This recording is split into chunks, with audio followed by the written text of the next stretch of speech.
Ako si Staff Sergeant Victor Valencia, 844-840, 13 Special Forces Knights Company, 6 Special Forces Lionheart Battalion, ESPRA Philippine Army. Itong susunod na experience ko is yung August 27, 2019 sa Igasan, Patikol, Sulu. Nagkaroon kasi ng ambush yung PNP sa tapat na malapit lang sa may Imburnal, malapit sa may headquarters namin. Yung time na yon is konti lang talaga yung tao namin na sa headquarters. Yung naiwan is si CO, ako, siguro mga kasi time yun ng marketing. Bumaba sila papuntang bayan, nagma-marketing. Is yung naiwan, si CO, ako, siguro may mga kasamahan din kami na 8 siyam na naiwan. Sa malapit lang yung headquarters kasi namin is nasa bahay ni Sultan. Around 9:30 AM, dumaan yung sasakyan ng mga teacher, ineskortan ng polis. Biglang may putok. Yung inambush pala nila is yung polis, tapos dinamay na rin yung harassment sa kampo namin. Nagkaroon kami ng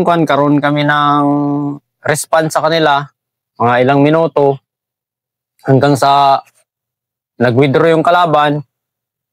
After nung nag-withdraw yung kalaban, lumabas kami ni CO, sinerge namin, clear namin yung hanggang kabilang ilog. Pagdating ng kabilang ilog, nag-skirmish kami doon, mga nasa 7 kami, 7 na personnel, kasama si CO. Hanggang sa dumating may dumating na KA. Nung nagsisecure kami, biglang may napansin yung KA na tripwire. Yun, nakita niya yung tripwire. Sinabihan niya yung katabi ko, si Corporal Teñido, Sir, may wire, sir, sa may puno ng nyug na bulok.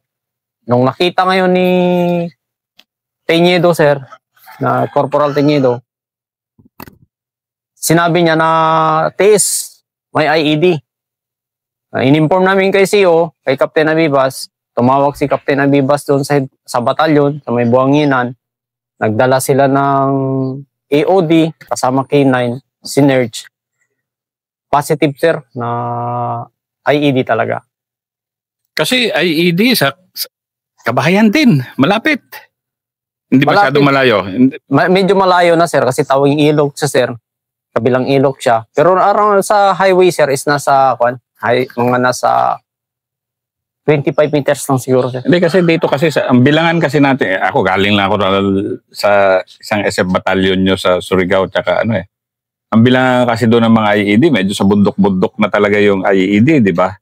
Dito kasi 25 meters napakalapit at maaari civilian talaga matamaan. Pero walang pakialam talaga yung... Walang pakialam, sir. Abu Sayyaf. Walang pakialam. Nung dumating yung nung dumating yung AOD, sir, saka yung K9, na search yun, sir, at confirm IED talaga, sir. Pinasabog. Nung nasabog yung IED, sir, nagkaroon kami ng clearing operation, sir. No, after ng clearing operation, hindi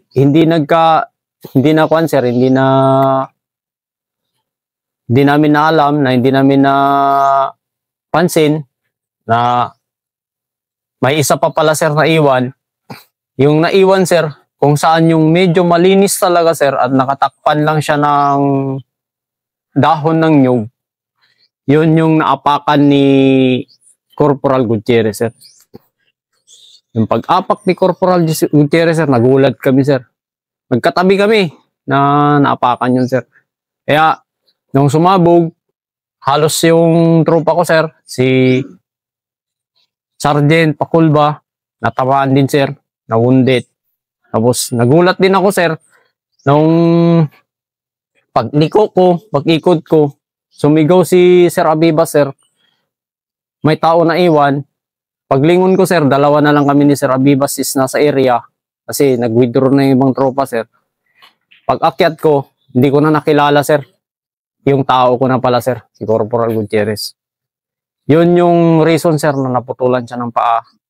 Pinirst aid ko, sir. After ng first aid, tawag ako ng tropa, sir.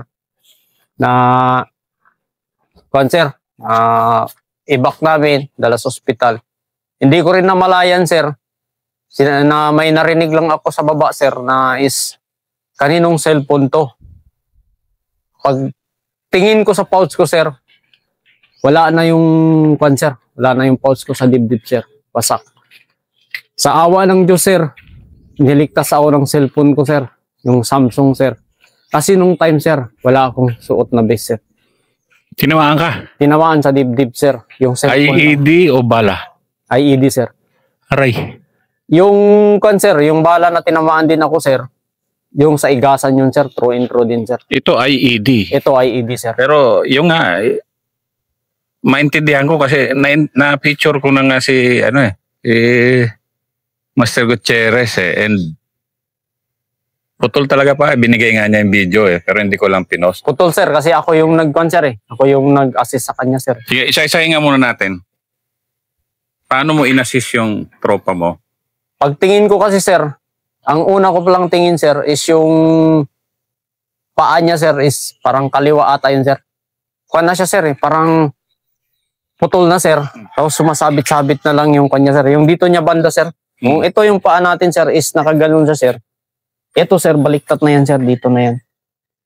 Yung paa, sir. Dito na siya, hindi na siya nakadiretso. Tapos yung sumasabit-sabit na lang, sir, is uniform at saka yung parang balat. Ang unang ginawa ko, sir, is tourniquet. Tourniquet ko dito, sir. Tapos nung tiningnan ko, sir, may tama din siya dito. Halos lahat ng medyo alanganin na ko, sir, tourniquet ko, sir, para makuan lang yung dugo niya, sir. Hindi siya ma-hemorrhage. Tapos tinawagan ko yung medic, sir. Kaya nung nag-assist yung medic, nadala siya sa hospital, sir. Sige, ang tourniquet kasi, para sa mga viewers ay talagang gagawin mo lang talaga yung tourniquet kung talagang last resort na yon. Kasi alam mong kung hindi mo ito, kung tinorniquet mo kasi pinipigil mo talaga yung flow na ng dugo. Yes, sir. Mapuputulan na talaga ng paa o Yes, kamay pag itorniquet mo. Pero yun nga, wala kang magawa kasi putol na, sir. putol na eh. At tinorniquet na lang talaga, sir. May kasi nakita nyo si Master, matindi yung mga ganun kasi yun yung pagka-professional ng sundalo and then highly trained ang special forces sa medic di ba? Yes, sir. Kasama sa course nyo talaga yan di ba? Sa kon talaga yun, sir. Sa specialization, sir. Specialization na hindi ka, yun nga, medyo tao mo, putulang pa. Hindi, ang bigat tingnan kasi, di ba? Ang bigat tingnan. Kasi, sir, after nun, doon ko na lang namalayan, sir, na wasak na yung pouch ko, sir. Saka pa ako nag-concern. Sabi ko, tumingala ako sa taas, sir. Sige nga, saan nakalagay yung pouch mo? Dito, sir. Sa harap. Tapos, yung sumabog na nakaputol sa paa ni Master Gutierrez, yun din yung ano sa'yo? Yes, sir. Kasi magkatabi kayo? Magkatabi kami, sir.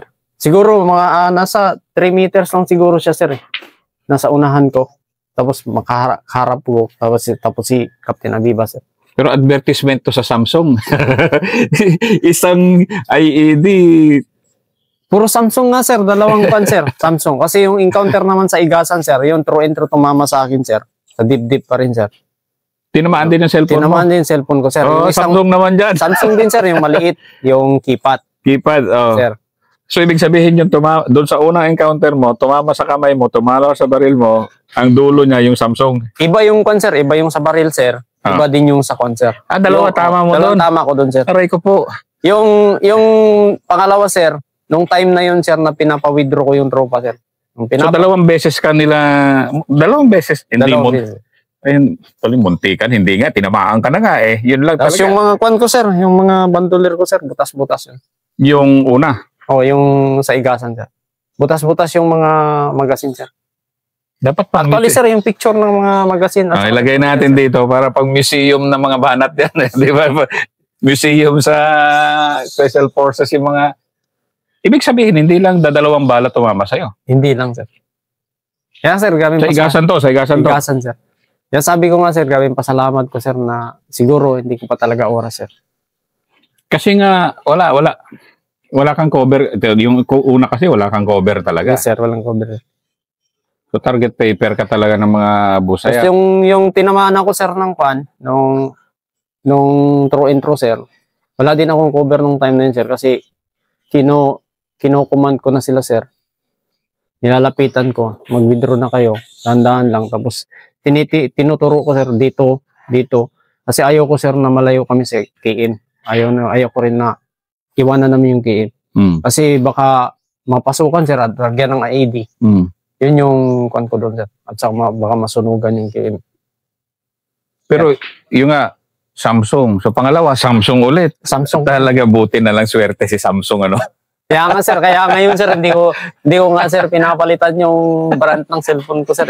Samsung pa rin, sir. Okay. So, sige, tuloy natin. Nung naibak na yun, sir, after nung naibak, nadala ng kwan, dumating na rin yung ibang mga tropa, sir, na galing ng Buanginan, nandun na rin. Tatlong kwan kami doon, sir, na wounded, sir, eh. Si PFC Damang, na wounded din, sir. 13 din yun, doon sa IED, sir. Kaya nung umakyat na ako doon, sir, na nagkaroon sila ng kwan, ng clearing operation na rin, sir, yung ibang team na yung nag-clearing. Wala na rin yung kwan, wala na rin yung kalaban, sir. Kasi siguro, sir, ang assessment ko din kasi talaga doon, sir, sa galit ng kwan, sir, sa galit ng Abu Sayyaf, sir, ginamit lang nila yung pag-ambush nila sa kwan, sir, sa police. Pero yung target talaga nila, sir, is kami. Yun yung purpose nila, kaya bakit sila naglagay ng IED, sir. Kasi alam nila, pag i-ambush yung police, magre-react man talaga kami, sir. Lalakad at lalakad kami. Pero na-ambush nga ba nila yung police? Na-ambush nila, sir, yung police. May wounded din sa police. So, nauna talaga yung ambush talaga ng police na ano? Nauna yung ambush sa police, sir. After nun, sir, saka yung IED, sir. Yung IED na yung master, hindi kasi maalala ko pa talaga si Master Gutierrez. Nandun na siya sa regiment, eh. Yes, sir. Nandun na siya. Naputulan. Nagpapasalamat siya. Talaga yung pagmamahal ng asawa niya na inalalayan din siya ng ano ba. Pero bilang isang team sergeant ng mga panahon na yon, na ikaw nag-tourniquet sa tropa mo, at ikaw mismo tinamaan. Kasi, sige nga, ikwento mo nga, 2 beses ka na, eh. Halos iisang lugar lang yon. Hindi ka ba nayanig ng county kahit may Samsung ka? Nandun yung concern, nandun yung pangalawa takot, na sir. yan, eh. Nandun yung takot, sir, nandun yung nervyos, sir. Pero, siyempre, sir, para sa akin, team sergeant ako, sir. Hindi ko pwedeng ipakita sa mga tao, sir, na nagkaroon ako ng takot, nagkaroon ako ng nervyos. Pinaglalabanan ko, sir, yung takot at saka nervyos. Pinaglalabanan ko. Kaya lagi ko silang sinasabihan, sir, na mag-ingat kayo, laging mag-ingat. Huwag basta-basta na maglakad na walang kasama, walang kwan. Kasi mahirap yung area. At saka magpaalam. Kung saan pupunta, at least alam ko. Kaya kung alam ko, sir, na alanganin yung area, alanganin yung pupuntahan niya, ako mismo yung babadi sa kanya, sir. Pero pangalawa to, no? Ito yung welcome remark sa inyo dito sa, Yes, sir. Sa inyo dito sa 13th Special Forces sa Sulu, eh. So, anong mo na noon? Parang 2019 pa to, di ba? 2019, sir. So, anong kuan mo noon? Parang okay dito, Taga dito ko rin sa Mindanao, pero first time mo rito lumaban dito sa Sulu, di ba? Yes, sir. Ang kuan ko lang din sa kanila, sir, bago pa kami dumating, sir, kinakausap ko yung tropa. Kasi yung area kasi, sir, yung situation, sir, kung ano yung gera dito, sir, kung ano yung gulo dito, sir, is similarity lang siya, sir, sa kuan. Similarity lang siya sa Basilan, sir. Kaya may konting kuan ako, sir, na medyo mag-ingat kayo, yung ganito, huwag kayong magkumpiyansa dahil na parang yung gulo sa Basilan at saka dito sir is pare-parehas lang siya na hindi na kwan sir, hindi na siya kwan sa akin sir kasi lumaki kasi ako ng Basilan sir at saka yung isa din sir may konting kwan ako na nakakaintindi ako konti ng Tausok sir pero hindi ako fluent magsalita kaya parang kwan sa akin, advantage sa akin sir kasi lumaking Basilan sir. Medyo kwan na rin yung kwan ko dito sir. Kasi yung gira dito at saka sa Basilan sir may similarity lang siya sir. Sige nga master, kwento nga tayo ng kaunti. Huwag mong banggitin yung gera nyo sa Basilan. Pero ikumpara nga natin ng kaunti yung pagkakaiba at pagkakapareho ng gera dito at saka sa Basilan. Kasi pareho nga Busaya pa nilalabanan nyo. Pero magkaibang lugar talaga. Ikwento mo nga. Ano muna yung pagkakahawig ng similarities ng giyera dito at Basilan? So, nandito ako nga sa Patikol, Sulu. Yan. Yan. Yung kwan sir, yung kalaban sir, ganun pa rin sir siya na kwan, na pagka uso pa rin sa kanila sir, yung rush up talaga sir. Rush up sila, rush up. Pero may tactic sila dun sir eh. Yung iba sir, sumisigaw. Yung parang idadivert ka nila, sir. Sisigaw sa kaliwa, sisigaw dun sa may kanan. Yung harap, sir, tumitira lang yun, sir. Tapos yung iba, dumidikit, gumagapang. Yung disadvantage sa sundalo, sir, pag dito ka sa Sulu. Kasi yung karamihan sa sundalo kasi, sir, na pag may marunong kang putok, dapa ka agad. Dapa, sabay putok ng putok, hindi naman nila nakikita. Hindi nakikita yung kalaban. So, hindi ganun na dapat ang estilo dito? Oo. Dito, sir, ang kuhan ko, sir, is yung, kung ano yung natutunan ko dun sa time nung nasa LRC ako, sir. Yun yung in-implied ko dun sa tropa ko, sir. Sige, huwag tayo magkwento ng tactics. Pero, dito kasi galaw ka talaga, no? Yung yes, tipong... Sir. At saka huwag kang mag-i-steady sa isang posisyon. Yan. Isang lugar, sir. Yan. Pag nag-steady ka... Pag nag-steady ka, sir, wala talaga, sir. At sa isa pa, sir, kung naglalakad ka, sir, may kaba din sila dyan, sir. May takot din sila, sir. Kasi nakikita nila, sir, eh. Na naglalakad-lakad na to, tumatayo. Ibig sabihin, hindi rin to basta-basta. Parang ang nangyayari doon, sir, is parang kina-counter sila, sir. Kasi ano bang style mo? Sige, galawang train sa LRR, galing LRR, matibay-tibay na NCO dito sa 13th SF, Master Valencia. Ano ba yung galawan mo na ganun ba? Yung sa akin talaga, sir, pag once na may putok, observe, sir, observe, bantayan, sir, kung saan nanggagaling yung putok. Tapos, iwas na naman, sir, move sa kabila, sir, kung may puno, dikit sa puno, observe na naman. Ganun, sir, kasi... Tayo, sir. Kasi pag nakadapa, sir, hindi kasi makita, sir, kung saan yung kalaban, sir. Habang pag nakatayo, sir, ang isa din kasi, sir, na kwan ko, sir, kasi yung mga puno kasi, sir, lalo na pag may mga puno. Ang nasa isip ko, sir, pag nasa firing range nga, sir, is nakatutok na yung baril sa target, sir. Minsan, hindi pa tumatama, sir. Pag gumagalaw ka, sir, hindi ka rin talaga basta tatamaan. So, ganoon ka talaga? Magalaw ka? Magalaw ako, sir. Mga the best NCO leaders kasi natin, magalaw talaga during giyera, hindi yung alam mo yun kasi kung nandiyan ka sa kahit ilalim ng nyug, pwede ka nalang counter, barilin lang yung nyug. Pag magkwan nga kami, sir, minsan, pag maglakad kami, sir, mag-operate kami, pag mag-hold, minsan nga, sir, tropa ko mismo siya nagsasabi, Tiis, kami yung kinakabahan sa'yo, eh. Kasi minsan, sir, lalo na pag wala kaming kasamang opisyal, around 200 to 300 meters, sir, ikutan ko yan, sir. Pero, medyo delikado yan, Master. Yun nga, sir. Yun yung sinasabi nila sa akin. Delikado yan. Yun yung sinasabi nila, sir. 200 to 300, lumalayo ka. Oo, sir. Humihiwalay ka. Iniikot ko, sir. Sinisecure ko yung area, sir. Medyo Alam ko gaano kadelikado kasi yan. Nung nahiwalay ka, Yun yung kanila, sir. Yun. tiwas ka talaga pag nahiwalay ka. Ano, di ba? Alam mo naman, alam dito, galawan ng Abu Sayyaf dito. Yung kon ko din, sir, kasi dati rin kasi akong kapgo, sir, sa Basilan bago ko nagsundalo. Ay. Kaya yung kon ko, yung nasa isip ko, sir, mas gusto ko, sir, gumalaw na mag-isa o dalawa. Kasi yung movement dun, sir, is dahan-dahan, tahimik. Sige nga. Yun, sir, Ikwento mo nga. Hindi pa tayo tapos dyan sa encounter na to, di ba?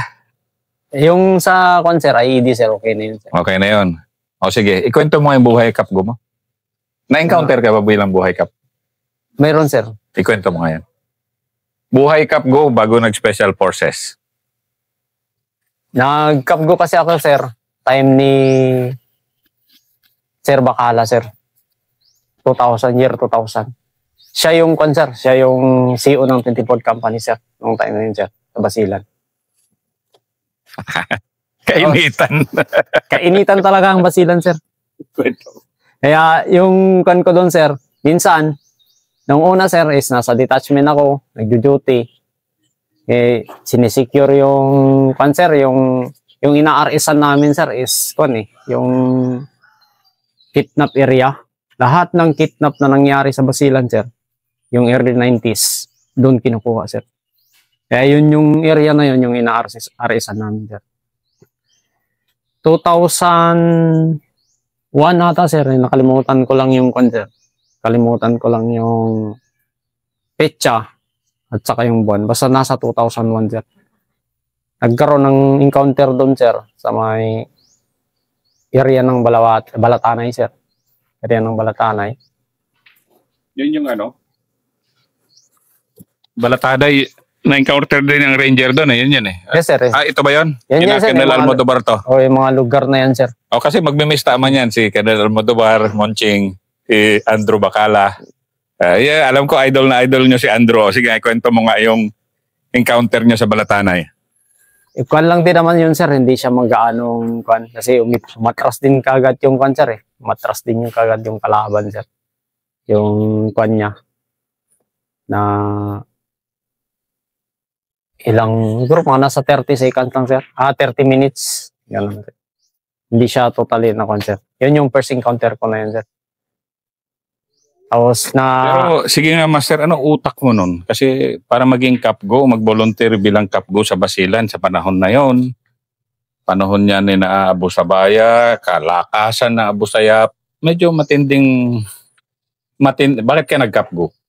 dahil sa kuan, sir. Protection, sir. Sa kuan. Kasi delikado talaga yung area namin, sir. Yung barangay namin. So protection, may threat talaga, sir. marami talaga nagkakapgo. Kasi may security sila kung Yes, sir. Kasi nagkapgo sila. pag kapgo ka, sir, may baril ka man, ino-authorize. Pag off-duty mo, sir, is dinadala yung baril sa bahay. Yung issue namin, inuuwi namin, sir. Hindi kagaya sa ngayon, sir, kasi nagkaroon na ng pagbabago, sir. Pag off-duty ka, sir, yung baril, iti-turn over sa... Noon, authorized kayo. Noon, sir, authorized kami. Sa sobrang, ano kasi noon, sobrang init. At saka nung time ni Sir Bacala, sir, inisyuhan kami ng halos 20 nagaran, sir, sa barangay, sa mga CBO, sir. Hindi, ikwento mo nga gaano kabigat. Huwag mong sabihin kung anong barangay mo talaga. Gaano katindi talaga yung katensyonado yung gaano katensyonado yung lugar nyo ng panahon na yun? Mabigat din talaga, sir. Kasi nung college pa ako, sir, ilang beses ako tumalon sa sasakyan, sir. Yan ang sabihin. Pag pasok ko ng kwan, sir, kasi nag-aaral ako sa kwan, sir, sa bayan. Nagpa-first trip ako galing sa amin, sir, sasakyan. Pagdating sa mga area na yan, sir, doon yung mga nagkinikita, hinaharang yung mga sasakyan. Pag once na makita ko yan, sir, na may nakaharang na, pag magbinuro yung sasakyan, talon, takbo na pabalik, sir. Ganon kasi kalakasan talaga nila yun noon, di ba? Na yung talagang yun. Yes, sir. Ganon talaga katindi, sir. So survival talaga rin kayong mga kwando noon. Kaya yung nangyari, sir, nung sinabihan ako ng tito ko, sir, kasi post commander ng Kapgo yung tito ko, sir. Sabi ng tito ko na sumasama ka naman din dyan, nagjo-duty ka din. Marami na rin kami sir, barkada ng mga SF. Kaya doon ko na-adapt yung, dahan-dahan na-adapt ko na yung kanang SF sir. Sige nga. Ano yung mga unang kasi proud SF ano ka eh. NCO, senior NCO ka na eh, talaga eh. Pero ano yung mga una mong talagang naging napawaw ka talaga na, uy, okay to mga SF. Okay yung organisasyon ng SF. Ikwento mo nga yung... Kasi yun ang naging rason, bakit ka nag-SF na rin eh, di ba? Magaling sila sir sa kwan eh. Magaling sila na pag-approach sa tao. Magaling sila na mag-kwan sa kahit sa mga sir, mga politiko na gano'n. Pag lumapit sa tao sir. Kasi experience ko kasi doon sir. Lalo nung time sir na kwan. Civilian pa ako sir. Iba talaga yung kwan sir. Yung pagpapadala ng SF at saka sa ibang unit sir. Ikwento mo nga, wag mo na lang banggitin ko anong unit. Pero anong kaibahan ng SF? Lalo ng panahon mo bilang kapgo Kapgo muna, bilang kapgo ka pa. Kwan sila sir. Pagka makita nila na yung mga kapgo na bata pa, may potential na pwede magkwan. Tinatanong nila sir. No. Kaya ginaya ko rin yun sir. Nung tinatanong nila, sabi nila, to, bata ka pa, pwede ka pa magsundalo. Kasi sa amin talaga noon sir, wala pang gaanong kwan sa sundalo sir. Actually sir, sa barangay ko sir, ako yung unang-una na kwan sir. Sundalo. O maliban lang sir, doon sa kasama ko na kapgo din sir, na lumabas yung order sir. Na kabilang barangay yun sir, lumabas yung order. Pero sa barangay nyo, ikaw unang sundalo. Yes sir. Pero delikado kasi. Yun nga sir. Delikado rin, lalo na panahon na Abu Sayyaf na malaman nila may sundalo sa barangay nyo. Oo sir, delikado talaga sir. Bakit? Delikado. Madamay pati yung pamilya sir. Yun lang. Yun yung kandong sir. Kaya nung ina-advise sila ng ina-advise, kasi kung kasi sila sir, magaling magsalita, mabait magkon. Lagi kaming kwan. Ang kwan talaga nag-advise sa akin sir, na magsundalo sir, yung class 32 sir. Na private sila nung time na yon, kasama ko sa operation, kalakaran. Pagdating sa operation namin, pag may time, kausap ko. Hanggang sa naisip ko sir na mag-exam. Pag-exam ko sir, pumasa. Binigyan ako ng recommendation ni Sir Bacala. Dinala sa Sokum sir. Sokum pa nung time sir eh. Pagdating doon sir, tawa ng Diyos. After 2 months, gawa ko ng training. Pagbalik ko sir, yun na sir, doon nag-umpisa. Yan, si Master Vic Valencia. Dating kapgo sa Basilan, warrior na warrior sa 13th Special Forces Company. Second episode niya to.